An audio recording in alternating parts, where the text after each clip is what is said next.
지금 이거 박람회장인데 제가 좀 어렵게 부탁을 드려가지고 또 고깃집 전문가시니까 짧게 좀 일단 인사부터 부탁드립니다. 네, 안녕하십니까. 저는 상군의 돼지고기 가맹 본부장을 맡고 있는 박종익이라고 합니다. 보통 뭐 본부장이라고 하면은 뭐 가맹 영업하고 약간 이런 거 하는 거 아니냐 하는데, 사실 본부장님께서는 뭐 직접 장사도 다 하셨고 또 고기에 대해서도 잘 아시고 프랜차이즈 사업이나 뭐 다른 어떤 브랜드도 되게 빠삭하시잖아요. 많이 공부하고 있는 중입니다. 네, 그래서 본부장님한테 오늘 물어볼 게, 사실 요즘에 고깃집이 되게 많은데 이건 뭐 여러분 광고는 아닙니다. 상군의 돼지고기를 정말 잘하고 계시기 때문에 제가 물어보고 좀 싶었던 건데, 이런 뭐 고깃집 프랜차이즈 브랜드들이 많은데 이런 브랜드는 좀 조심해야 된다, 조금 어려울 수 있겠지만 본부장님 그 위치에서 얘기하기 조금 어려울 수 있잖아요. 하지만 예비 창업자들이 봤을 때 좀 도움이 될 수 있는 내용들, 그런 것도 좀 얘기해 주시면 좋을 것 같아요. 어떤 형태의 브랜드 좀 조심을 해야 되는지. 그럼 좀 솔직하게 말씀을 드려도 될까요? 솔직하게 해주셔요. 솔직하게. 너무 솔직하면은 나중에 본부장님 공격당할 수 있으니까. 혼자 골목길 못 걸어갈 수는 있는데, 그래도 또 솔직하게. 그럼 첫 번째 어떤 게 있나요?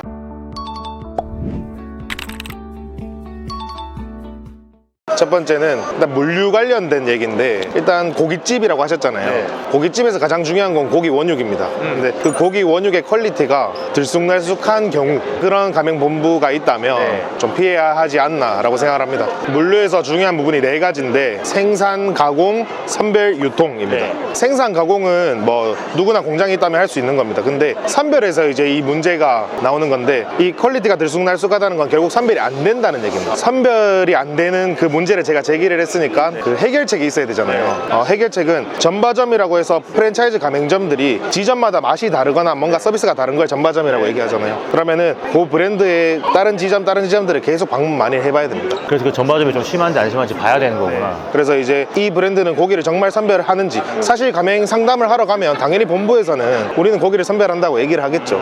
근데 그걸 확인할 수 있는 방법은 직접 여러 지점을 가보는 것밖에 없다. 그러면은 약간 고기의 질이 왔다 갔다 하는 곳을 저는 좀 많이 경험을 해봤어가지고, 그런 데는 왜 그런 거예요? 사실 사람도 그렇습니다. 사람이 10명이 있으면 다 다르게 생겼지 않습니까? 저희는 농가 계약된 돼지를 받지만서도 계속 고기가 퀄리티가 좀 다를 수밖에 없습니다. 생물이다 보니까. 근데 실제로 농가 계약이 아닌 경매 돼지를 받다 보면 그 퀄리티는 더 들쑥날쑥할 수밖에 없는 겁니다. 근데 많은 브랜드들이 약간 경매 돼지를 받을 수밖에 없는 상황이지 않나요? 네, 맞습니다. 실제 상황이 그렇고요. 경매 돼지냐 농가 계약 돼지냐에 따라 좋고 나쁨을 얘기하는 건 아니지만 그 퀄리티의 들쑥날쑥을 얘기하는 겁니다. 지금 이게 박람회장이라서 조금 어수선하긴 한데 엄청 좋은 정보를 지금 말씀해 주셔가지고 진짜 좀 도움이 될 것 같아요. 두 번째는 또 뭘로 볼 수 있을까요? 두 번째는 저는 유행에 기댄 아이템, 즉 뭐 비주얼이나 쇼 이런 것들을 내세우는 브랜드들이 있습니다. 뭐 인스타그램업을 한 거 막 엄청 이렇게 태워가지고 오케이, 어떤 의미인지는 알겠는데, 그런 게 또 중요하다고도 생각할 수도 있잖아요. 그렇죠. 중요도 하죠. 저는 안 중요한 게 없다라고 생각하는 사람이기 때문에 안 중요한 게 아니라, 그걸 내세우는 브랜드들이 잘못된 게 아니라 이것과 이것이 합쳐졌을 때 문제가 되는데, 그것이 뭐냐면 프랜차이즈 본사들을 보면 두 가지 유형이 있습니다. 가맹점 수를 공격적으로 늘리는 브랜드, 그리고 천천히 한 개 한 개 집중해서 성장해 나가는 브랜드들이 있는데, 보통 그 빠르게 성장하는 브랜드들을 보면 그런 유행 아이템 언급을 해도 될지 모르겠지만, 뭐 예를 들어 소뚜껑이라든지 또는 뭔가 드라이 아이스 이런 쇼들 있지 않습니까? 그런 것들을 내세우는 브랜드들이 있습니다. 근데 이게 문제가 되는 게 뭐냐면, 사실 그런 것들이 인건비를 더 많이 나오게 하고 고깃집의 본질을 좀 해치는 행위 아닌가, 저는 그렇게 생각을 합니다. 근데 본질이 괜찮으면서 그걸 하는 건 괜찮은데, 그렇죠. 그걸 함으로써 어떻게 보면 약간 본질을 약간 좀 가리기 위해서 하는 것들의 브랜드가 좀 있다. 제가 하고 싶었던 얘기가 그거 맞는데, 결국에 이제 프랜차이즈라고 하면 가맹점주님들이 돈을 잘 버는 구조를 만들어줘야 되는 게 본부의 역할입니다. 근데 그런 것들을 강제화시키면서 매뉴얼화시키다 보니까 괜히 인건비를 더 써야 되고 불필요한 자재값을 써야 되기 때문에, 그게 결국에는 다 순위고저에서 마이너스 포인트가 되지 않나. 제3자가 봤을 때 정말 아무것도 아닌 걸 수도 있습니다. 근데 그 매뉴얼이라는 게 그렇습니다. 본사에서는 이 사소한 매뉴얼이라고 생각할 수 있는 게 가맹점주에게는 매일매일 해야 하는 지긋지긋한 일이 될 수 있는 겁니다. 너무 중요한 이야기를 두 가지나 해주셨는데, 세 번째는 뭔가요? 세 번째는 박리담의 시대라고 해서 무한 리필이라거나 아니면 1인분을 눈속임하여 뭐 70g 막 3,900원, 100g 3,900원, 좀 그런 저가 또는 무한 리필 고깃집들, 저는 조금 피할 수 있으면 피해야 한다고 생각을 합니다. 근데 보통 무한리필 고깃집을 보면 지금도 많이 확산되고 있고 많이 오픈도 하고 계신데, 약간 어떤 부분에서 좀 주의를 해야 되는 건가요? 저는 장사를 하는 이유가 돈이 첫 번째라고 생각을 하거든요. 그렇죠. 순이익이 가장 중요하죠. 그러면 돈과 연관되는 게 매출 그리고 순이익인데 매출보다 더 중요한 게 그 수익률입니다.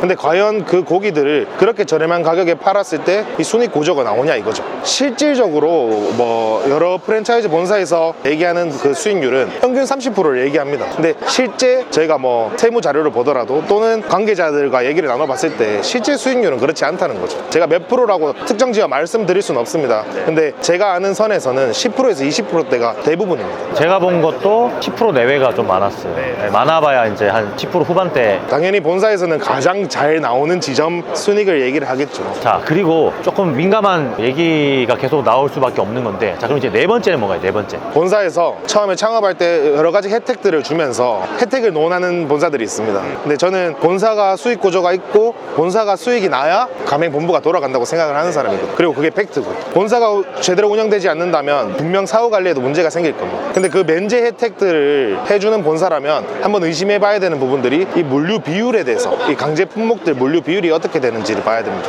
그러니까 보통 이제 그걸 우리가 전문용어로 차액 가맹금이라고 하는데, 그죠? 근데 일반 창업자들, 예비 창업자들은 사실 그런 부분들 잘 모르니까 그런 것도 좀 잘 알아볼 수 있는 방법들이 있나요? 네, 사실 뭐 정보 공개사라는 걸 저희가 처음에 제공하게 되어 있는데요. 그런 것들 꼼꼼히 보면 작년도 기준으로 차액 가맹금이 얼마나 발생했는지 또는 지표들을 요청하면 본사에선 이렇게 제공해 드릴 수밖에 없습니다. 그렇게 투명하게 공개해주는 본사와 소통을 하고 앞으로 가야 되는 게 맞고요.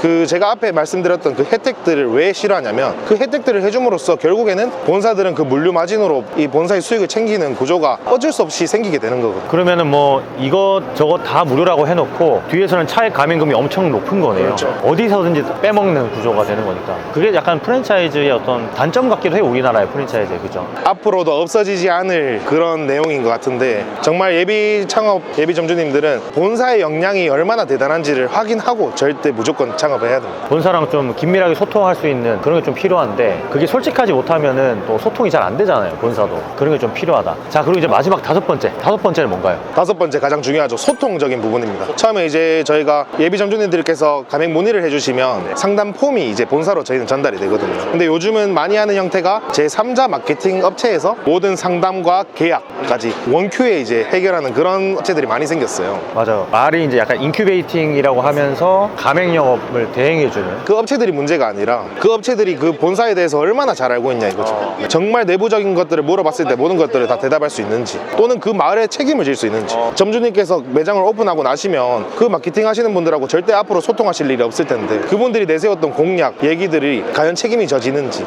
그것 때문에 사실 많은 또 사건들이 일어나니까. 가장 좋은 건 처음에 프랜차이즈 본사 뭐 영업 담당자님과 소통을 하되, 저는 대표님과 얘기를 해보면서 그 사업 철학도 맞는지, 앞으로 같이 바라보고 가는 그 방향들이 같은지도 좀 확인을 해볼 필요가 있다고 생각을 합니다. 보통 이 프랜차이즈 대표님들하고 상담을 잘 못하는 경우도 꽤 많잖아요. 네, 정말 많은 걸로 알고 있습니다. 그렇죠. 그러니까 본부장님까지는 뭐 어차피 영업을 해야 되니까 뭐 상담을 하는데, 대표님하고 또 상담이 안 되는 브랜드들이 좀 많은 건 왜 그런 걸까요? 아무래도 규모가 커지면서 진짜 대표님들, 회장님들이 스케줄이 바쁘실 수도 있는 겁니다. 저는 근데 이 첫 단추를 끼우는 그 상황 속에서 대표님의 스케줄이 바쁘다고 해서 그 대표와 예비 가맹점주가 미팅을 하지 않는다? 저는 그건 내부적으로 좀 문제가 있는 게 아닐까라고 생각합니다. 바쁘면 얼마나 바쁘다고. 잠깐의 미팅도 안 하시는 분들이 많아가지고 조금 아쉬운 부분이 있는데, 어쨌든 와, 오늘 짧게 되게 스피디하게 5개 말씀해 주셨는데, 이것만 좀 약간 알고 또 이렇게 좀 접근을 하시면은 좀 도움이 많이 될 것 같네요. 도움이 됐을지 모르겠지만 본부장님 최근에 결혼하셨다면서요? 아, 축하드립니다. 감사합니다. 참 본부장님이 이렇게 만날 때마다 이런 좋은 얘기 많이 해주셔가지고 오늘도 박람회에서 지금 이거 찍고 있는 게 되게 어수선한데 엄청 좋은 얘기들 많이 해주셨어요. 또 혹시나 마지막으로 프랜차이즈 같은 거 가맹할 때 좀 이런 거 좀 주의하면 좋다, 뭐 이런 거 좀 얘기해 줄 수 있을까? 고깃집이 아니더라도. 모든 질문이 좀 갑작스럽긴 한데 저는 이 프랜차이즈가 프랜차이즈 브랜드의 성장 가능성이 가장 중요하다고 생각합니다. 모든 지표가 똑같습니다. 우상량이 항상 좋다고 얘기를 하지 않습니까? 그 우상량, 그리고 앞으로 지속 가능성, 성장 가능성이 있는 프랜차이즈 본사를 선택해야 한다. 근데 그걸 본인이 판단하면 절대 안 된다고 생각을 합니다. 저도 공부를 아직 정말 많이 하고 있는데 뭐 창업 유튜버 분들이나 아니면 뭐 인사이트를 전해주시는 분들이 상당히 많습니다. 꼭 공부를 하고 창업을 하는 게 맞다고 생각합니다. 맞습니다. 어쨌든 오늘 이렇게 짧은 시간이지만 좋은 내용 전달해 주셔서 주셔가지고 너무 감사드리고 조만간 또 뵐 것 같아요. 한번 고기 먹으러 가겠습니다. 아유, 네, 감사합니다. 아니 마지막으로 그냥 상문의 돼지구이 홍보 한번 해주세요. 왜냐면 또 제가 좋아하는 브랜드니까. 저희가 이번에 대구 종로 3층 규모의 매장을 오픈하게 됐습니다. 그러니까 엄청 크더라고요. 좀 신경을 많이 썼거든요. 이번에 프랜차이즈 저희 가맹본부로서 본점을 오픈했는데 테스팅을 되게 많이 하고 있습니다.